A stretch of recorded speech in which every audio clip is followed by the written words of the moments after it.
સજ્જનો નમસ્કાર, સ્વાગત છે આપનું। તો સજ્જનો, આપણે સૌ જાણીએ છીએ કે હમણાં થોડા સમય પહેલા એક એવી હવા ફેલાવવામાં આવી હતી કે ફોરેન રોકાણકારો તેમનું રોકાણ ભારતમાંથી પાછું લઈને ચાઇનામાં ડાયવર્ટ કરી દેશે અને ભારતીય શેર બજાર ધબ્બાઈ નમો થઈ જશે।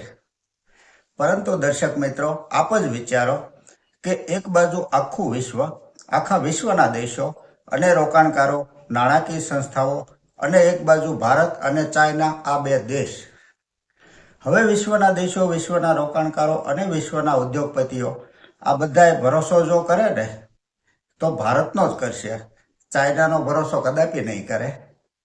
એક ટૂંકા સમય માટે ટેમ્પરરી અલગ વાત છે, જ્યાં વધારે પ્રોફિટ હોય ત્યાંથી પ્રોફિટ બુક કરી જ્યાં નીચા ભાવે માલ મળતો હોય ત્યાં રોકાણ કરવું એ તો દરેક રોકાણકારની પોલિસી હોય જ છે। પરંતુ લાંબા ગાળે વિશ્વ આખું ભરોસો ભારતનો જ કરશે, ભારતીય જનતાનો કરશે, ભારતના ઉદ્યોગોનો ભરોસો કરશે, ભારતના અર્થતંત્રનો અને ઇકોનોમીનો ભરોસો કરશે અને ભારત દેશની સરકારનો ભરોસો કરશે। કારણ કે ભારત દેશે આખી દુનિયામાં ભરોસો કેળવેલો છે। ભારત એક વિશ્વાસપાત્ર દેશ છે, આખું વિશ્વ આ વાતને જાણે છે, સમજે છે, બરાબર સમજે છે।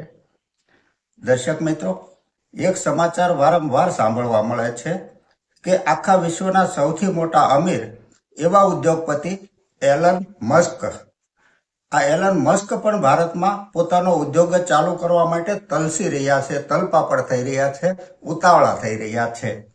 બસ આ છે ભારતનો વિશ્વમાં ઊભો કરેલો વિશ્વાસ અને પોતાની ગુડવિલ। હવે આગળ આપણે સારા ફંડામેન્ટલ વાળી અને સારો નફો કરતી થોડી કંપની ઉપર ચર્ચા કરી લઈએ।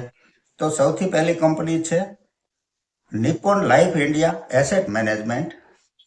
આ એક એએમસી કંપની છે, માર્કેટ કેપ 4,300 કરોડની છે, 43,000 કરોડની છે, એક મિડ કેપ કંપની છે। આરઓસીઈ 36% છે અને આરઓઈ 29% છે।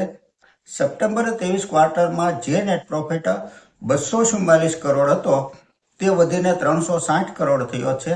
3 મહિના પહેલા 332 કરોડ હતો। કંપની ઉપર એક રૂપિયાનું પણ કરજ નથી, આ એક ઝીરો બોરોવિંગ કંપની છે। રિઝર્વ 3634 કરોડનું છે।